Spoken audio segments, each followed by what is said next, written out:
नमस्कार, मैं प्रमिला घोष। मेरे सभी दोस्तों को, मेरे सभी गार्जियन को मेरा प्रणाम। और मैं आज सबको एक बहुत ही खुश की खबर बताना चाहती हूँ। जी हाँ, तो नमस्कार प्रणाम दोस्तों। मैं विकी आनंद और आप देख रहे हैं मेरा यूट्यूब चैनल टेक चंपारण।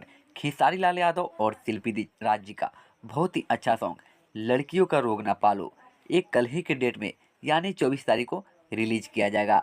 आपको बता दें कि इसका लिरिक्स यानी लिखने वाले हैं सत्या सावरकर जी, और इसमें जो है म्यूजिक डायरेक्टर रोशन सिंह जी है।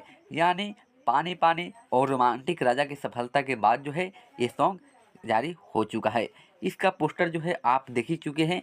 यानी एक कल के डेट में 24 तारीख को 6:15 पर यानी सुबह में नीलकंठ फिल्म्स के यूट्यूब चैनल पर ये जो है रिलीज किया जाएगा।